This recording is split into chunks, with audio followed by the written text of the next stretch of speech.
एक समय की बात है। एक जंगल में एक हट्टा कट्टा भेड़िया रहता था, जो उसी जंगल के जानवरों का शिकार कर मौज की जिंदगी जी रहा था। ये खरगोश का मांस तो बेहद मुलायम और स्वादिष्ट है। मजा आ गया। भेड़िया कभी भी भूखा नहीं रहता था। वो मजे से शिकार करता और पेट भरकर खाता था।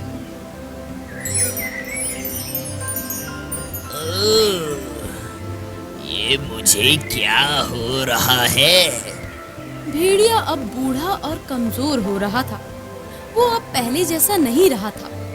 अब मैं बूढ़ा हो रहा हूँ। मेरे शरीर में ताकत भी नहीं रही। भेड़िए ने जैसे ही खरगोश का शिकार करने के लिए उसका पीछा किया, तो खरगोश भी तेजी से भाग गया और वो भेड़िया उसे मायूसी से देखता ही रह गया।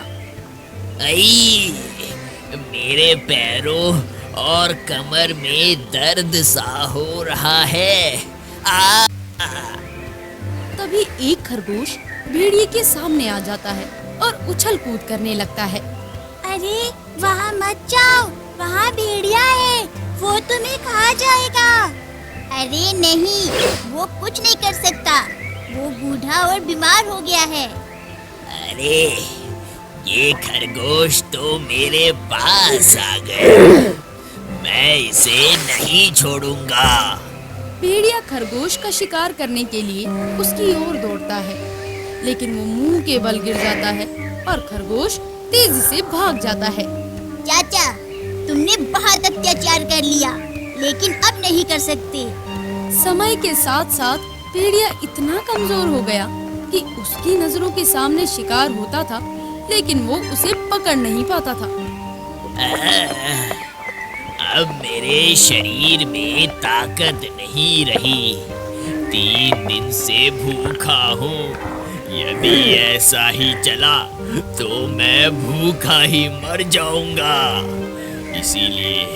इसीलिए मुझे कुछ करना पड़ेगा। भेड़िया पेट भरने के लिए एक योजना बनाता है और फिर योजना के अनुसार जंगल में अफवाह फैला देता है कि एक शहरी इंसान जंगल को उजाड़ने की योजना बना रहा है। ये खबर जंगल में आग की तरह फैल गई, जिससे जंगल में खलबली मच जाती है। फिर खरगोश आपस में बात करते हैं। अरे सुना है इस जंगल को काट दिया जाएगा? हाँ, मैंने भी सुना है। जब से इसके बारे में पता चला है, मैं तो बहुत परेशान हूँ। योजना के अनुसार भेड़िया जंगल में मुंह लटका कर, तभी दूसरे जानवर उससे पूछताछ करने आते हैं। क्या आप भी इस जंगल के काटने की खबर सुनकर परेशान हैं? हाँ, तुमने सही सोचा है। मैंने सुना है कि एक शहरी इस जंगल को काटकर यहाँ शहर बसाना चाहता है। हे भगवान, अब क्या होगा? मैंने तो जिंदा रहने के लिए एक उपाय सोच लिया है। आपने क्या उपाय सोचा है? नदी के पार एक बहुत बड़ा जंगल है। मैं बुढ़ापा वहीं बिताऊंगा। अरे वाह, ये तो बहुत ही अच्छा विचार है। मैं भी उस जंगल में जाना चाहूँगा। और मैं भी जाऊँगा। हाँ, मैं भी जाऊँगा।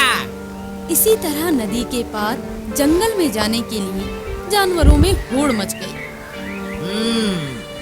मैं बूढ़ा हो गया हूँ, लेकिन तुम लोगों की मदद तो कर ही सकता हूँ। लेकिन मेरी एक शर्त है। मैं एक बार में एक ही जानवर की मदद कर सकता हूँ। खरगोश भेड़िए के साथ नदी के किनारे तक जाता है। ठीक है, हम बारी बारी से चले जाएंगे। अब तुम मेरे ऊपर बैठ जाओ। मैं तुम्हें नदी पार करवा देता हूँ। ठीक है। खरगोश भेड़िए के ऊपर बैठ जाता है और भेड़िया नदी पार करने लगता है। मुझे बहुत डर लग रहा है। तुम चिंता मत करो, मैं तुम्हें संभाल कर नदी पार करवाऊंगा।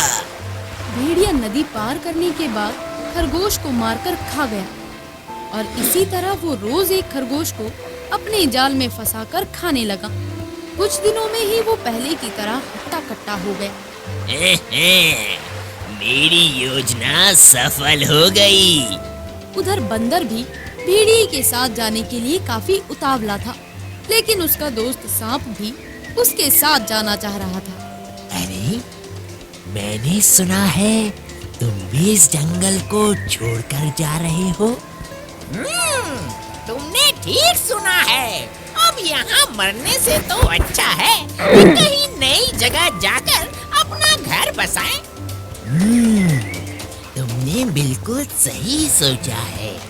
मैं भी यहाँ से जाना चाहता हूँ, क्योंकि शहरी लोग सबसे पहले मुझे ही मारेंगे।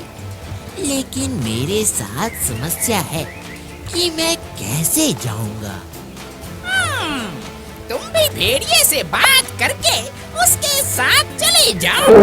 अरे, वो मुझसे चिढ़ा रहता है, ऐसे में मुझे अपने साथ नहीं ले जाएगा। हाँ, ये बात तो तुमने बिल्कुल सही कही। मेरे पास एक योजना है। क्या? वो तो मैं तुम्हें कल नदी किनारे बताऊंगा। तुम वहाँ समय से आ जाना। ठीक है। भेड़िया आज अपने साथ बंदर को ले जाने की योजना से काफी खुश था।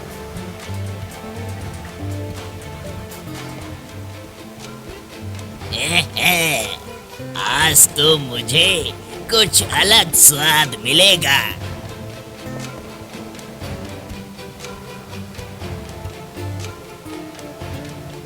उधर बंदर नदी के किनारे पहुंच गया और सांप को अपनी योजना के बारे में बता दिया, जिसके बाद सांप छुप गया। तभी भेड़िया वहां पहुंचा। अच्छा, तो तुम मुझसे पहले यहाँ पहुँच गए। हाँ, नई जगह जाने की बहुत खुशी है। आप नहीं होते तो पता नहीं हम लोगों का क्या होता। अब ज्यादा बड़ाई करने की कोई जरूरत नहीं है। चलो, मेरे ऊपर बैठ जाओ, मैं तुम्हें नदी पार करवा देता हूँ। योजना के अनुसार बंदर भेड़िए के ऊपर बैठ गया और सांप बंदर के ऊपर। इसी तरह भेड़िए को सांप के बारे में कुछ पता नहीं चल पाया। क्या मैं अब चल सकता हूँ? लगता है बंदर के शरीर में मांस ही मांस है, तभी इतना वजन है।